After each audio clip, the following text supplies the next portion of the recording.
Hello, everybody, and welcome to AMA My name is Maria Suleiman. We are going to be starting the webinar in a few minutes. Just wanted to come on and ensure that everything is going on well with our technology, that you can hear me and see my screen. I am going to be projecting my screen in a little bit. Here we go. All right, now everybody should be able to hear me and see my screen.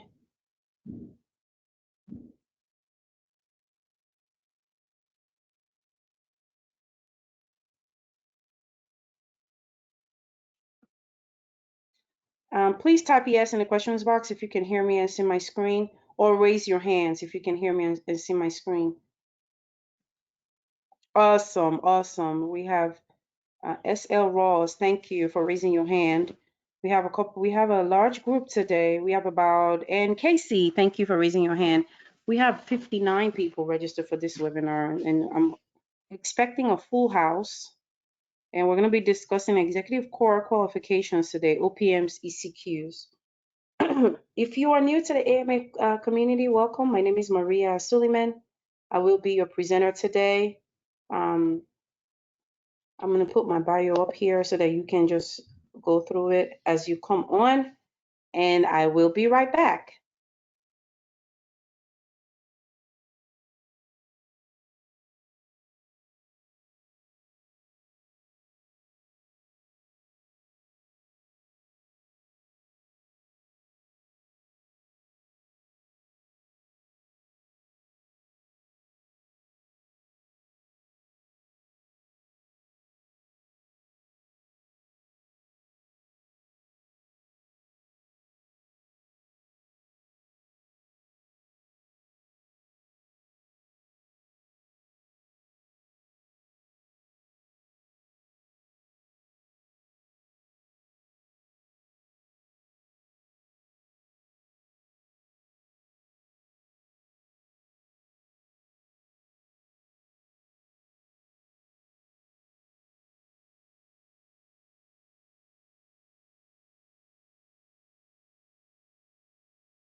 Okay.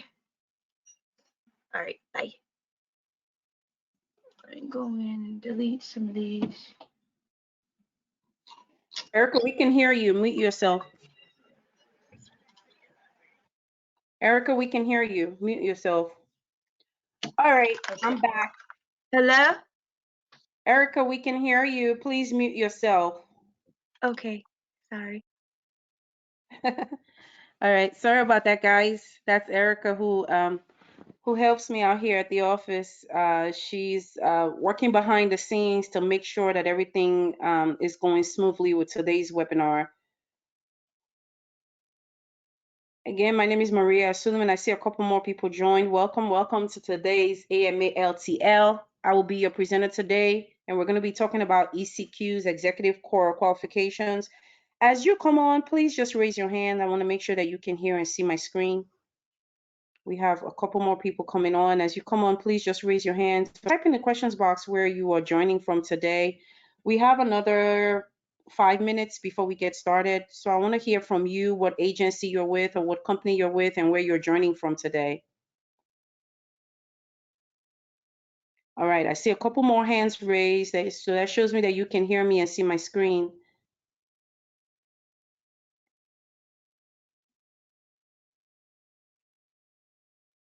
All right.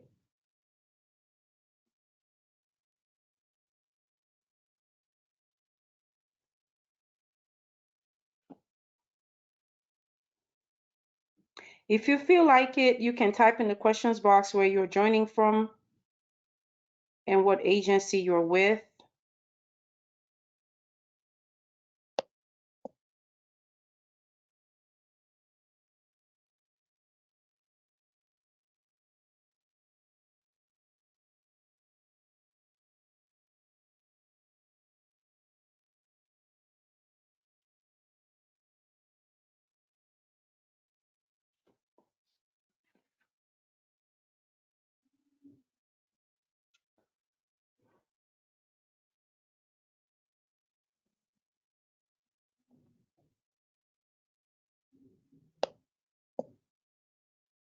All right, thank you, Dana. I see you raising up your hand so you can hear me and see my screen.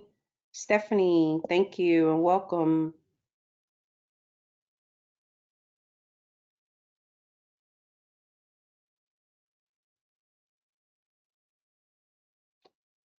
All right, we finally have a taker. So Lizer says, hi, I'm with EPA Region 4. Thank you so much, Lizer. Thank you for joining us today.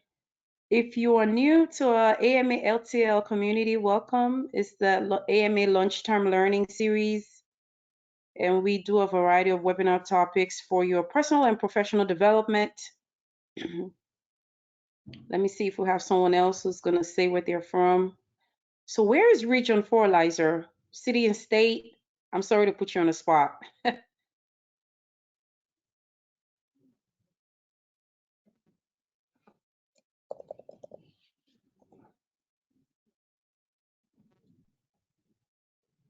EPA Region 4, where's that? Atlanta, Georgia. Awesome, awesome. Well, welcome. Glad to have you on today. Let me see. We have a couple more people, and we have Dana. I'm not gonna say your last name, Dana. Dallas, Texas, ACF Region 6. Thank you. Thank you for joining. Thank you guys for joining today.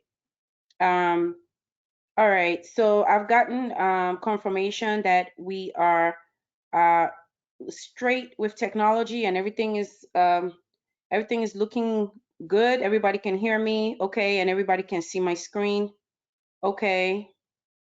Um, we do have a couple of people who join us by phone because they have a firewall on their system sometimes that doesn't let them upload the app, download the app. I'm sorry, and so we send out the recording after each presentation so that they can actually see the PowerPoints. We do not send out the slides. So I just want to say hello to the people who are on the phone and welcome, welcome. Glad that you are here. All right.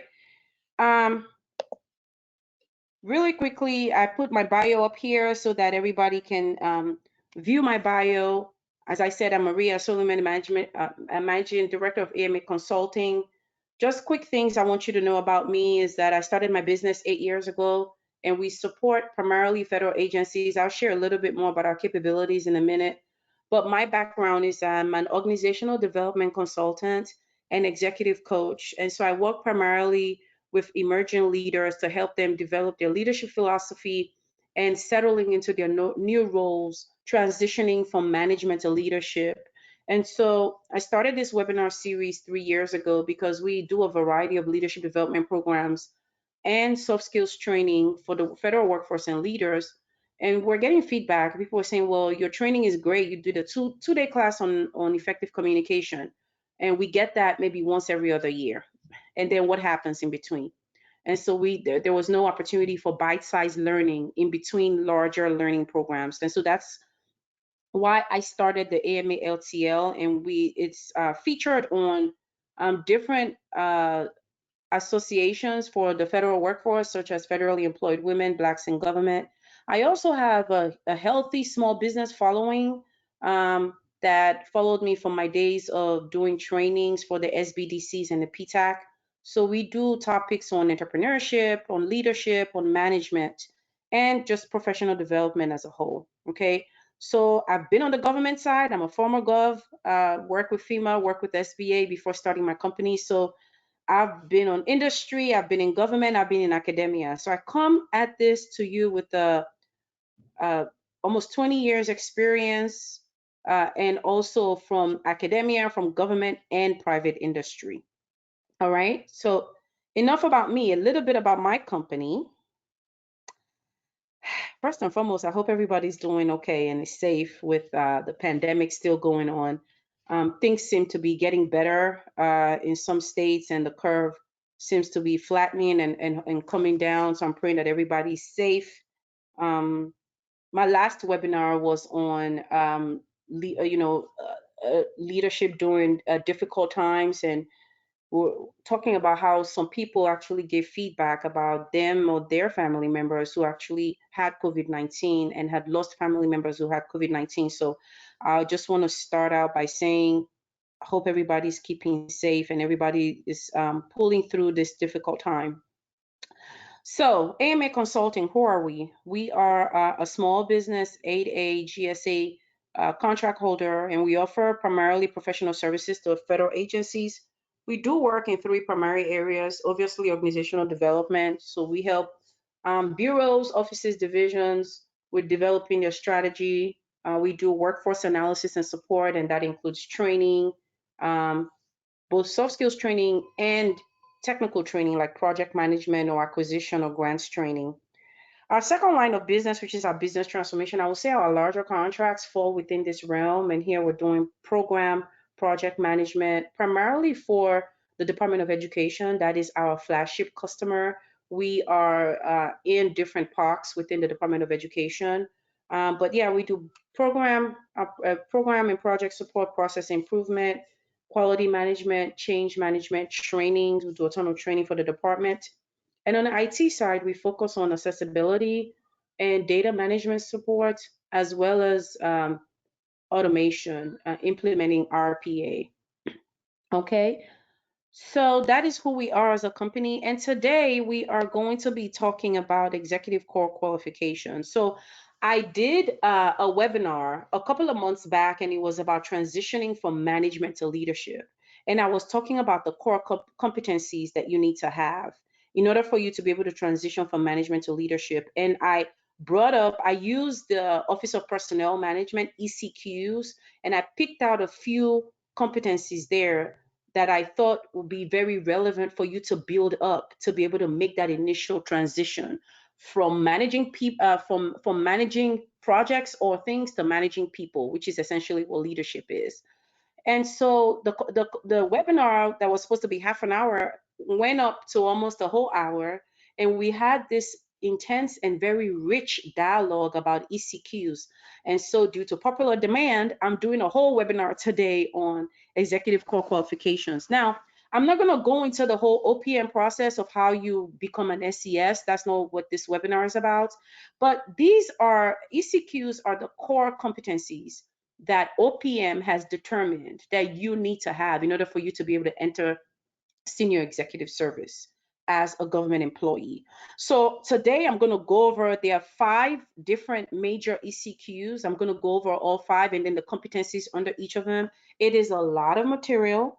I will speed through them just so that I can cover them and touch on them. And at the end, I'm going to open up for questions. I'm going to try to leave as much time so that we can have dialogue. We have a large group, so I'm not going to unmute people, but you can please start to type your questions in the questions box as they come to you. And then once I'm done with the content, I'll go look at the questions because we have a lot of material to cover. I want to make sure that I cover all of it. Okay, so that's how we're going to flow today. Awesome. So the first ECQ is leading change. And so this is essentially under the umbrella of, as a senior executive, you need to have the capability and the skills to be able to lead change, not just on an individual level or within your department or within your unit, leading change from an organizational level. And everything that we're going to be talking about today in terms of the competencies is really stretching you to beyond just your office or your program or your division. It's thinking organizationally, because when you're a senior executive, that's what you have to do, is you have to be thinking on the organizational level. So leading change, this particular ECQ has 6 competencies under it. So the first one is creativity and innovation. Now, these are buzzwords, but I'm going to tell you exactly what this means. So this means that you need to have the ability to have insight, to question conventional approaches. So why do with the mentality is the reverse mentality of this is how we've always done it. You know, that whole saying of, if it's not broken, why fix it? Well, creativity and innovation says it does not need to be broken. Just because it's working doesn't mean that we can't make it better.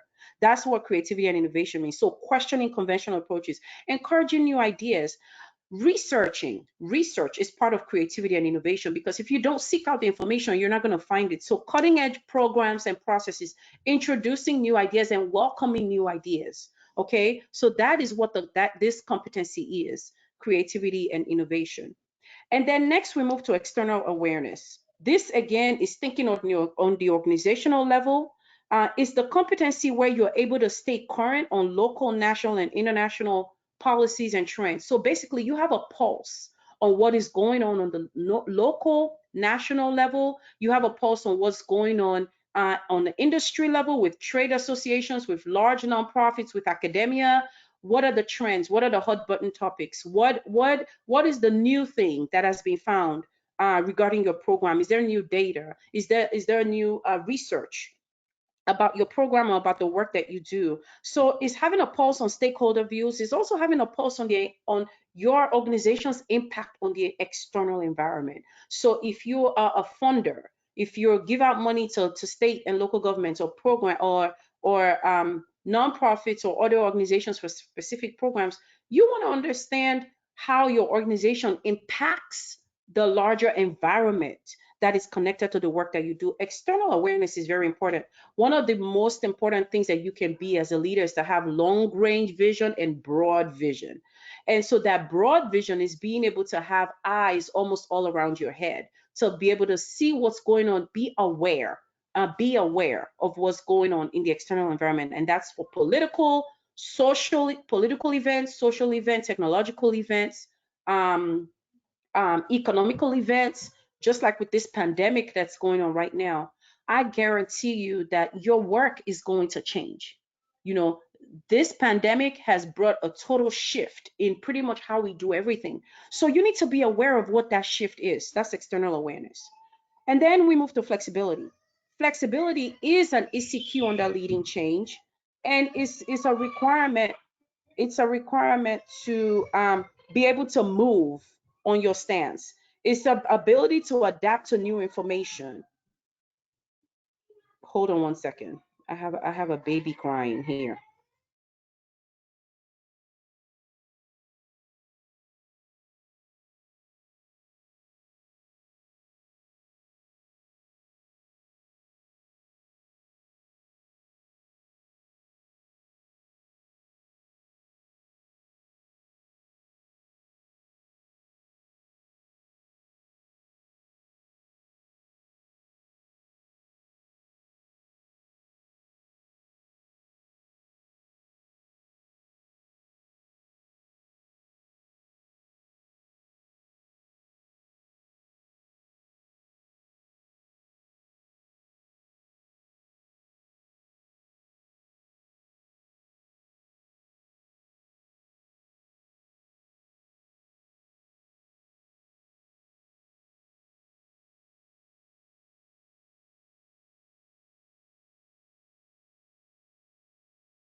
I apologize for that. I am back.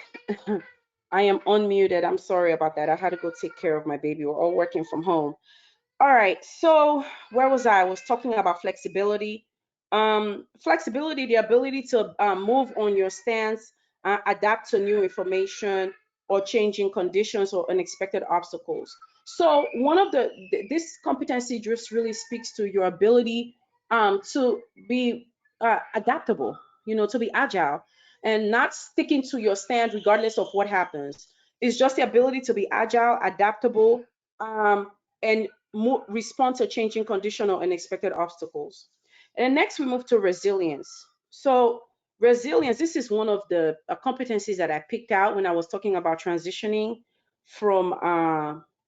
transitioning from management to leadership, because resilience is very, very important. I mean, it is key. Yeah, because as a leader, you are going to be faced with so many obstacles. Things will not go as planned sometimes. Challenges, adversity, setbacks, pressure. Leadership is a high pressure job. And so you really, this is one of the competencies that I picked out is as you prepare to transition to leadership, this is one that you should put at the top of your list. Is again, it's something that you can build, you can develop, and it's the ability, plain and simple, to remain effective and productive while under pressure, while going through adversity and difficulty, and to recover from setbacks. So this is a big one. There will be setbacks, there will be challenges, there will be team members that don't agree with you. I mean, there will be mandates and charges that you get from your own leadership that may conflict with your leadership style. So there's so many nuances that go with that, but you have to have resilience. You have to still be effective. You have to still be professional. You have to still be productive, and you have to have the ability to recover. Then we move into strategic thinking. Strategic thinking just means the ability to forecast and create plans for the long term, uh, capitalize on opportunities, and manage risks. That's one of the benefits of planning. I think you know that saying: if you fail to plan, you plan to fail. Because if you don't plan, you can't capture the opportunities that are available to you, and you can't scan your environment to identify risks and possibly mitigate them. And then vision. And vision is, again, is the ability to see far and see wide. So it's ability to see far, be a catalyst for change. So visionaries are the people who are going to be asking questions like, who do we want to be as an agency, in the next 5 years? Who do we want to be as a division? Who do we want to serve? What impact do we want to make? What are the shifts that are happening that we can tap into? That is visionary thinking, not just thinking for today, not implementation, not planning, but forecasting for the longer future and using influence to turn that vision into action. So being visionary is not just being a dreamer, it's also having that influence, that social influence, which is really the currency by which you get people to come on board as a leader, is social influence. It's not control, it's not force, it's not coercion. You can try all that, and the minute people have other choices, they will not come on board with you. Social influence is the best proven way to get people to come on board with you, okay? And turn your vision into action. All right, so now we've covered ECQ1. We're going to move on to ECQ2. And the second ECQ is leading people. So leading change. And then we talked about the 6 different competencies under that. And now we're going into leading people. As I mentioned, leadership is about leading people, because when leadership is essentially using social influence to get people to work towards a common goal. And so you have to have this competency. This is a big thing that distinguishes technical experts from leaders, because you can know the work, you can understand the bureaucracy, you can be a good administrator.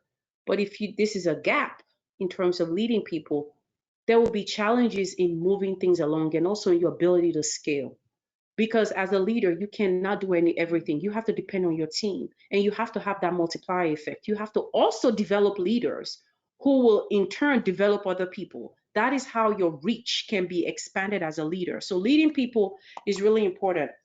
4 competencies under here. The first one is conflict management, and this is very important. And I teach a whole class on conflict management. We do a webinar on conflict management. Any organization that does not have conflict is an organization where there is no trust. If there is trust between team members, there will be conflict, and conflict can be healthy. Conflict is not necessarily a bad thing. Now, conflict ignored or not properly managed can be toxic and can be negative. But conflict in and of itself is required for creativity and innovation. So one of the skills that you need to have as you move into leadership is to encourage creative tension and differences of opinion. As long as you have a team with diverse human beings, there should be differences of opinion. If everybody's agreeing, I call that artificial harmony. And what that speaks to is that underneath all of that, there is no trust in that environment. And so people can't really say what the ideas are, what their opinions are. So conflict management is your ability to create an environment where there are differences of opinions. Yes, creative tension. You are skilled at having difficult conversations. You allow people to express themselves, but also know that there's a mechanism in place and there's structure in place to ensure that that conversation does not become chaotic, that the conversation is productive, that you extract the value out of it, the ideas, the plans, um, the action items that come out of that, and that there are boundaries in terms of language that is being used, and and focusing on the subject, the issue, the idea, and not individuals, not attacking people personally. So that's actually a skill. That's a competency that needs to be built. And a lot of managers unfortunately don't have this. They don't have this competency. And it can literally mean the difference between the success and the demise of your team. Okay. Secondly, leveraging diversity. This is also under leading people. So, fostering an inclusive workplace, understanding that diversity and individual differences is actually a value, because if everybody is looking at the ball from the same angle, then that means we're missing some spots. So, what diversity is everybody comes at the issue from a different angle. So, that gives us a more holistic view. So, uh, valuing diversity, leveraging it to achieve the mission and the vision of the organization. Developing others. This is another big one too. This is one of the things that I pulled out. When you're transitioning from management to leadership, you have to really foster a culture of continuous learning, because think about what I said, scalability. If you are the only person that can process that acquisition, if you're the only person that knows how to use that system, if you are the only person, then nothing is going to happen when you're not there. There's no scalability. So developing others, fostering a culture of continuous learning is very, very important. Empowering people, figure out what it is their strengths are, their weaknesses are, play to their strengths, see where you can develop them on the areas of development. If they need to be reassigned, if you need to reshuffle your team to leverage their strengths more and mitigate the risks in the team's strengths, do that. But you need to be aware of that, because it's going to help you take a lot of stress off you. This is another reason why people can't delegate, because you haven't developed the people around you. You haven't let them make mistakes. You haven't let them fail. If they don't fail, how are they going to learn? So developing people, be skilled at giving feedback, very direct communication, feedback, letting them know, hey, this is where you need to be sharper. This is where you're doing really great, but here are the things that you need to have to be prepared. And this will developing others. When you develop your team, you can delegate and you're less stressed as a leader. Last but not least, team building. We work in teams. Okay. So if your personality type is one where you like to work in silos, that's fine. But always push yourself and encourage yourself to see how you can expand an effort to be more of a team effort. So always have that team mindset and have the competencies to inspire your team, foster team commitment, team pride, trust. I shared on that early. Facilitate cooperation. Let people know, hey, one of the things that we've done is even within our organization at AMA and even with our clients is we said, hey, listen, you guys have staff meeting once every week, and it's an hour plus, and everybody's just talking. This is what I'm doing. This is what I'm doing. Giving status. And sometimes those meetings are longer than they need to be. I said, how about you guys do a quick bullet status status email of what each person is doing, share it with your entire team, so you guys are aware of that prior to the meeting. Cut your meeting time in half and use half for actually discussing issues and items that should be discussed in person in a meeting, and then spend the other half of your time doing best practices or cross-functional sharing or lessons learned or something that fosters team cooperation. You may not always have the time to do a happy hour or to do like an official team building activity, but if you incorporate that lessons learned, best practices sharing with your team. Cut your staff meeting time in half. Use half of the time for doing actual meeting with real important agenda issues, and everything else can just be a bullet point in email that goes out to the entire team. And then spend the other half of the time doing just say, okay, what have we learned in the last week with the work, that any new ideas, any new system you found, or any new contact, any new stakeholder. You'll be amazed at how much you can share information cross functionally, how much it will foster discussions that may not ordinarily come up in a staff meeting, and open up the team to more cooperation, to more trust. New ideas may come up, and a better way of working generally may come up. Now, this may be a little challenging to do right now with most people working remotely, but there are tools, there's Zoom, there are other things that you can do, but just keep that in mind. So that's one tool that I wanted to share on team building. Okay. Whew, okay, I'm starting to get pressed on time, but we're going to move quickly. Let's move on to results driven. So this is another competency that OPM has identified as important. And results driven is important because, remember, we're doing the work of the people. If you're a federal employee, you're spending taxpayer dollars. The public depends on you for the work that you do. So accountability, one of the competencies. We all know what this means, but what we know the word, but what does this apply to? It starts with you.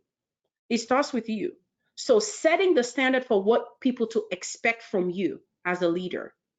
Because once you're accountable and you demonstrate that, and everybody around you is going to be accountable. And if they are not, then you can say, okay, I set a standard and here's where you missed it. But if you don't set that standard from the beginning, you can't hold other people accountable. Okay. So having established controls and systems, and accepting responsibility for mistakes. Sometimes just because you're a leader doesn't mean that you're perfect. You're a human being. You messed up. And you say to your team, oh, I got this wrong.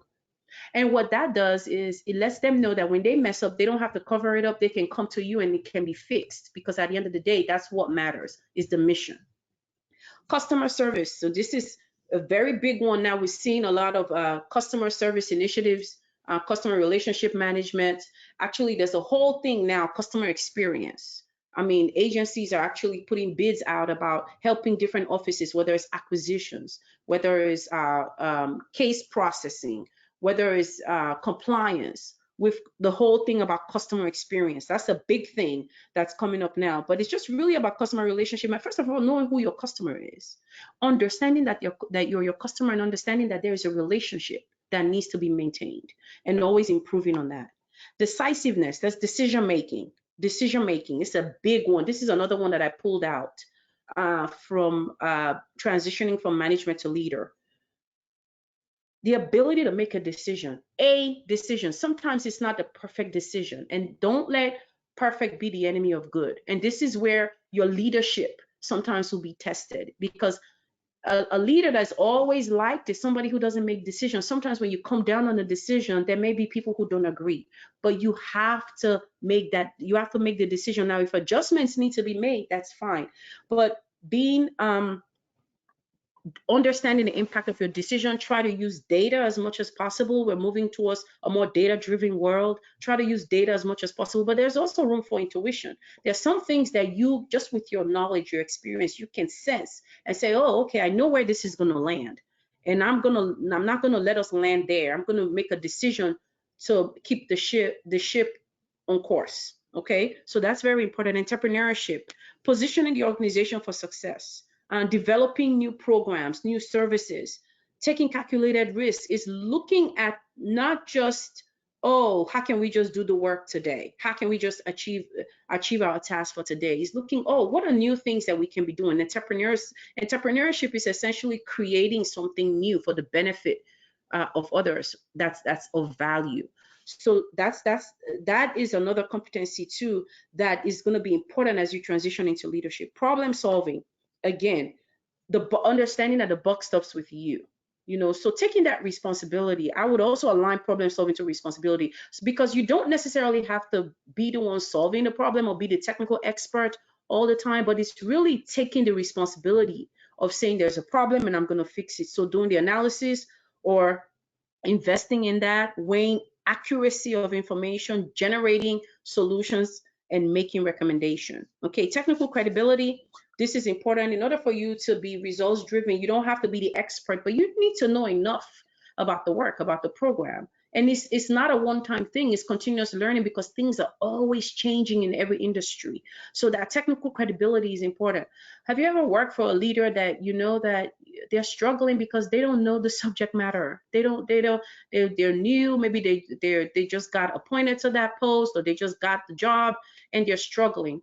If a real leader will say, hey, I know I'm new to this environment, show me what it is that you guys do. Rely on your technical experts, build that technical credibility with them so that when you have to make a decision, when you have to give feedback, you have the credibility to do so. All right. Business acumen, again, this is a technical competency, and it talks about not just the work, but the business of the work. So yes, you give out grants for education programs, but I mean, those grants have to be financed. So there's a whole budget process that goes with that. That's the financial piece. You have to get contractor support. There's a whole acquisitions process. You have to be aware, have the acumen, and understand these processes, understand how to save the taxpayer dollars. Okay, you need to have a whole staff that will execute this program. That's the human capital piece. This is a big one. Understanding your workforce, your staffing needs, developing them, your recruitment, employee engagement. A lot of times when we work with agencies and we look at the employee viewpoint survey, it's like the same thing over and over, the same issues that have been there for employee engagement. That's because there is not a lot of competency strength on the human capital front to deal with these issues. And this is important because your workforce is essentially the bloodline of your agency. And so human capital is a big competency that you need to have as a senior executive. Next, technology management. This is huge. Understanding technological developments, knowing how to leverage technology for results, and also being aware of your security systems within your agency. And then lastly, building coalitions. This is another very big one. As a matter of fact, influencing and negotiating was a competency that I pulled out. It's a big one. It's one of the top ones. I mentioned a few now. If you were taking notes, I didn't keep track, but influencing and negotiating is a big one because when you get into that senior leadership, again, it's less about technical expertise, but your ability to bring people on board. So discussing, building consensus, persuading others, getting corporations selling. There's even an aspect of selling. If you're advocating for your program, you have to have your top selling points for that program. There are other programs competing for funds. All of these are negotiating and influencing competencies that are going to be very important. Political savvy. You have to. I think somebody told me when I was coaching a leader, and she said, I know there's a game going on, but I just don't want to be part of the game. I said, well, I'm sorry, but you're already part of the game, whether you participate or not. As long as you're there, you're part of the game. You have to learn the game. You have to determine what character you want to be in the whole drama. There is going to be drama. There because it's a bureaucracy. That is the reality. But you determine what character you want to play. You determine what outcome you want to have for your people, for your senior leadership, and for your program and your customers. And then you figure out what you need to get to where you need to go. Okay, so that's the political savvy. Partnering, building alliances. A lot of times with programs, there's private public partnership, you're partnering with other agencies. This again requires stretching out of just my division, my office, and my program, stretching to looking at other places, crossing boundaries to build strategic relationships to help you accomplish your goal. All right, whew, I went through that. I hope I was able to go through all the content. I want to go through to questions. Thank you guys so much for your patience, and I hope this information was very helpful. I want to go into questions right now. Joyce, all right. She says, wow, conflict as evidence of a trusting environment is a mind-blowing concept. Absolutely it is, because think about it. There are no two human beings that think alike every single day, every single time, even identical twins. So you can't tell me that everybody in the office is always agreeing. That tells me that there's artificial harmony. And as a leader, yes, you want people to always agree, but you don't want it to be artificial. You want people to be able to speak up if they have a different opinion. And you have, and the reason why people want to keep that artificial harmony is because they really lack the competency to be able to deal with that conflict when it's uncomfortable, especially if you don't know how to manage it. Now, you don't want to have where everybody's always disagreeing and people, you want to have established guidelines. That's the accountability piece. You want to have established guidelines, established processes, but sometimes you want people to challenge the status quo. And you have to have the competency to be able to deal with that.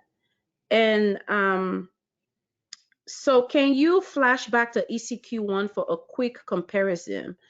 Uh,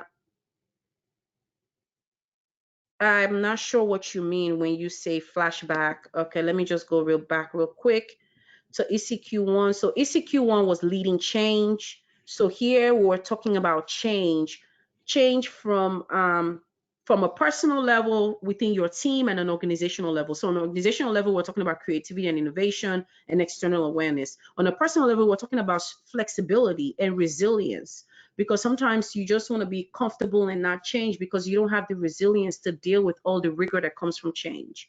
And vision and strategic thinking also comes from your people, how you're planning and how you're preparing for change.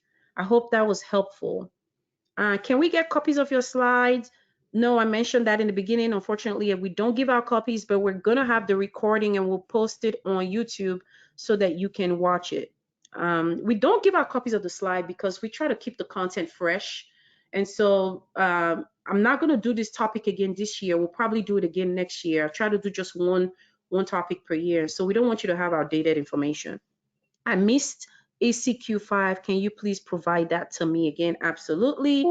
So ECQ5 was, sorry about that.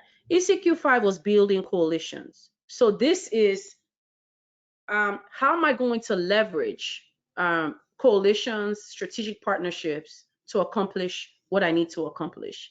I was coaching a leader who was working within the Office of Minority Health, and she said, I have really developed this competency because I've always had to do a whole lot with very little. And so I've had to learn how to leverage other organizations. I've had to learn how to leverage what they're doing in academia. I've had to leverage what they're doing on the state and local level because we just don't have resources all the time. So that's what coalition is the partnering, is the political savvy, knowing how to navigate through a bureaucracy, and is the influencing, negotiating, and selling. I put selling in there because sometimes we don't think that we have to market ourselves, our program.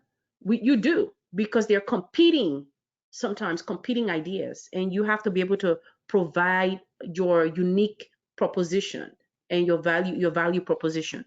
Okay. Um, let me see.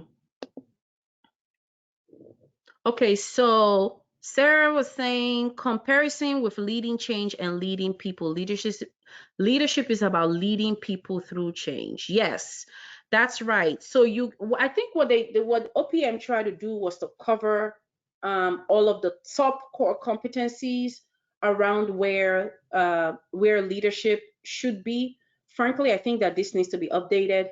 Number one, the competencies are the same, but I think the words, I didn't want to confuse you guys, but I think some of those phrases are like very cliche.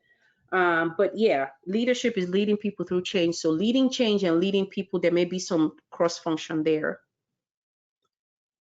Okay, will we be notified when the recording is available on YouTube? Yes, you will. You will get an email once it is on YouTube. So you will be notified. All right. Let me just scroll up and see if we have more questions.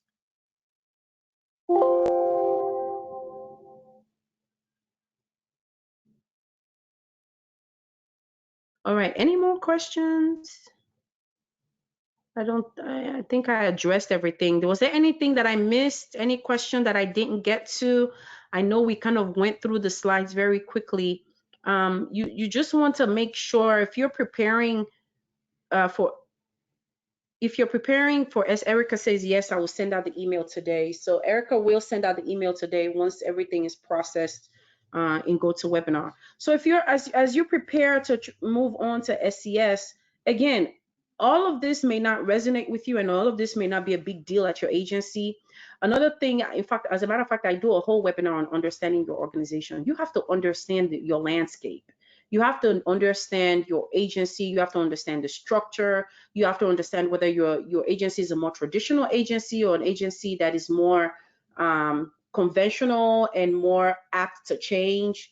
You have to understand the key players. You have to understand how things work. So some of these competencies may not apply to all parts of your agency, but pick out the ones that resonate with you. Pick out the ones that you want to commit to improving on and working on. If you're going through a leadership development program or you have a leadership development plan, pick out a few that resonate with you that you know are important for where you're trying to go with your career and begin to work on those. That's the challenge that I would say I will give you today. Is pick out a few that resonate with you, that you think is going to play well for where you're trying to go with your career and with your agency, and begin to work on them.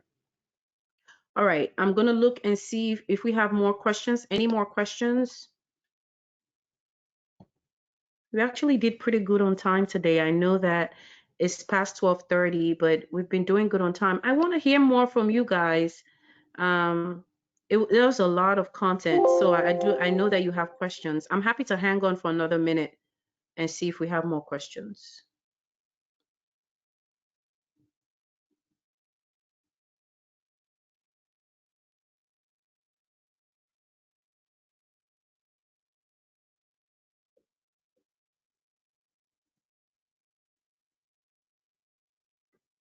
So Ardish, are you the I went over ECQ5 again. I know you said you missed it. I want to make sure that you got that. Can you just let me know?